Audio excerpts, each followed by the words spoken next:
नमस्कार, मैं डॉक्टर संतोष मीना, सह-आचार्य, इतिहास विभाग, राजकीय कला महाविद्यालय कोटा। आज के इस व्याख्यान में आप सभी का स्वागत है। आज हम प्राचीन भारत का इतिहास का प्रमुख टॉपिक एक मौर्य कला पर चर्चा करेंगे।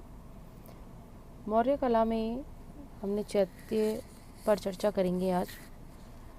चैत्य जो है वो ची धातु से बना है, जिसका अर्थ होता है चयन करना, एक के ऊपर आरोपित करना।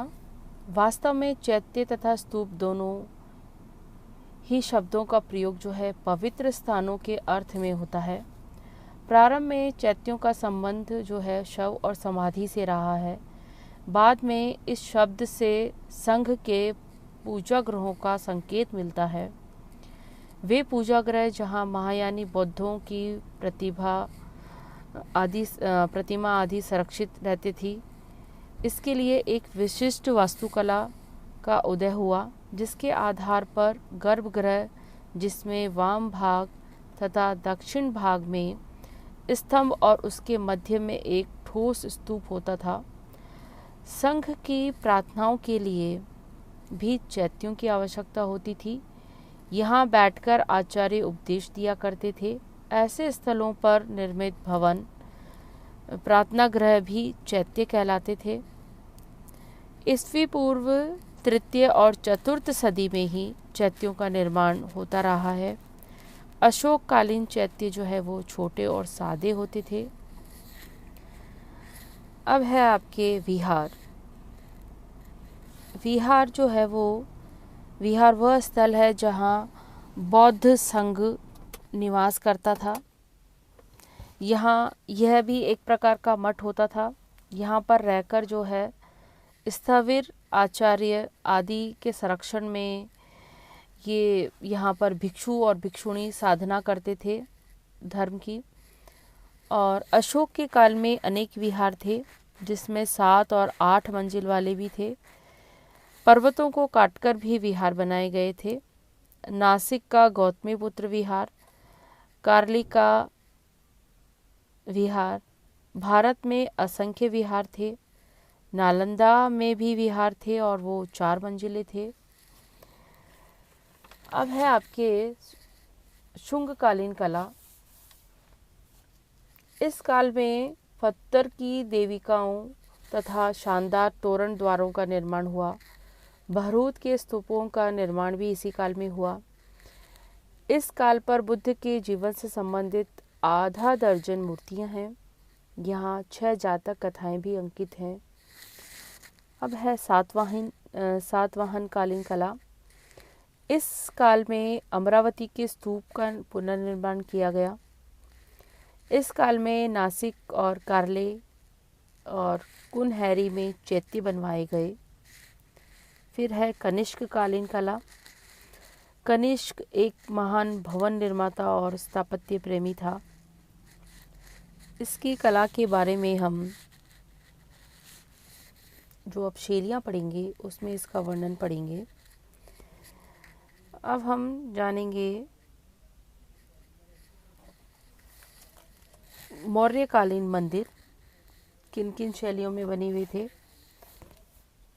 तो मौर्यकालीन मंदिर जो हैं वो गांधार, द्रविड़ और बैसर शैली में बने हुए थे, जिसमें सर्वप्रथम हम जानेंगे नागर शैली। उत्तर भारत की स्थापत्य शैली नागर शैली है, अथवा इसे आर्य शैली भी कहलाती है। ये उड़ीसा के भुवनेश्वर और पुरी के मंदिर इसके उदाहरण हैं। मध्य प्रदेश की खजुराहो के मंदिर, राजस्थान का दिलवाड़ा का मंदिर भी इस शैली के उत्कृष्ट उदाहरण है। फिर है द्रविड़ शैली। दक्षिण भारत की शैली द्रविड़ शैली कहलाती है। महाबलीपुरम, कांची का मंदिर, राष्ट्रकूट शासक कृष्ण द्वारा निर्मित एलोरा का कैलाश मंदिर तथा राजराज द्वारा निर्मित तंजौर का राजराजेश्वरी मंदिर इसमें प्रमुख है। फिर है बैसर शैली। बैसर शैली में नागर और द्रविड़ शैली दोनों का सम्मिश्रण करके ये निर्मित किए जाते हैं।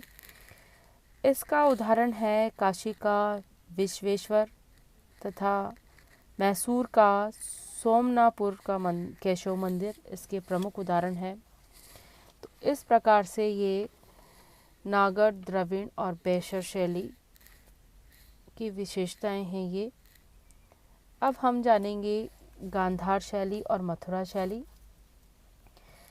गांधार शैली जो है वो कुषाण साम्राज्य के उत्तर पश्चिम प्रांत में गांधार में विकसित हुई, इसीलिए इस शैली को गांधार शैली कहा जाता है। इस शैली का विषय जो है भारतीय था, किंतु शैली यूनानी थी। इसे भारतीय यूनानी कला भी कह सकते हैं। इस शैली की कुछ प्रमुख विशेषताएं हैं।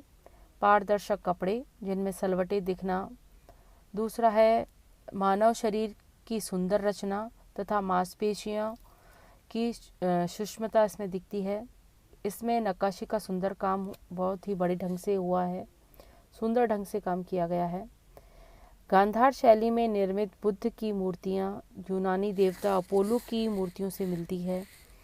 गांधार कला में प्रमुख केंद्रों में इसके जो केंद्र थे उसमें तक्षशिला, पुष्कलावती, नगरहार, स्वाति घाटी, कपिशा, वामिया और वैक्ट्रिया प्रमुख हैं। विषय इनके भारतीय हैं, किंतु शिल्प विधि प्रमुखतः इंडो ईरानी, यूनानी और रोमन है। फिर है मथुरा शैली। गांधार शैली जो है वो मथुरा शैली से पहले गांधार शैली और देखते हैं।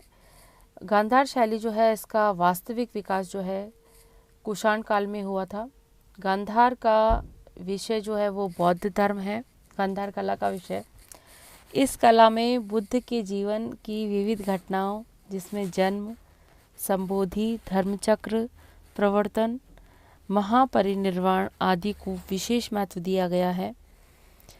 भारतीय मूर्ति, उष्णीय मुद्रा, आसन आदि को यूनानी रूप जो है सभ्यता और वस्त्र विन्यास से ऐसा बांधा गया है कि वह भारतीय होते हुए भी भारतीय प्रतीत नहीं होते। गांधार कला में संवेदना की उग्रता, प्रचंडता, यथार्थवाद और बाह्य व्यक्तित्व पर काफ़ी बल दिया गया है। स्टेलो कैम्ब्रिज ने लिखा है कि एक दृष्टि से ईरानी लक्षणों से युक्त यूनानी सभ्यता का पूर्ववर्ती विस्तार समझा जा सकता है। इस प्रकार की दृष्टि से इसे भारतीय संस्कृति का पश्चिमी वेश में पश्चिमवर्ती गमन समझा जा सकता है। फिर है इसमें मथुरा शैली। मथुरा शैली का केंद्र जो है वो मथुरा था। इस शैली में लाल पत्थरों का प्रयोग किया गया था। कनिष्क की मस्तक विहीन विशाल मूर्ति इसकी विशेष एक उदाहरण है इसका। कुछ इतिहासकारों के अनुसार मथुरा शैली जो है वो मौर्यों की सांची भरहुत कला के अनुरूप थी। मथुरा में शक कुषाण कालीन अनेक तोरण वेदिकाएं, स्तंभ सूची, आयाक पट, विविध मूर्तियां मिली हैं। यहाँ की मानव आकृतियां उल्लेखनीय हैं। इसी कला केंद्र ने सर्वप्रथम बुद्ध को मूर्ति रूप में प्रदर्शित किया था। यहाँ की मूर्ति कला पर गांधार कला का प्रभाव विवादास्पद है। डॉक्टर रे के अनुसार मथुरा कला की स्वदेशी उत्पत्ति तो मानते हैं वो, लेकिन गांधार कला का उस पर आंशिक प्रभाव स्वीकार करते हैं। मथुरा कला मथुरा कला में धार्मिक सहिष्णुता के कारण जो है यहाँ हिंदू, जैन, बौद्ध लोकधर्मी कलाकृतियों का निर्माण हुआ। कुषाण कालीन मथुरा कला में स्थापत्य से मूर्ति कला प्रमुख है। इसमें कुषाण कालीन में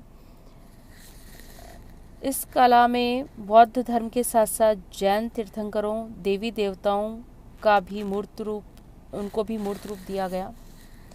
कुषाण काल में यहाँ एक देवकुल का निर्माण हुआ था जिसमें शासकों की मूर्ति बनाकर रखी गई थी।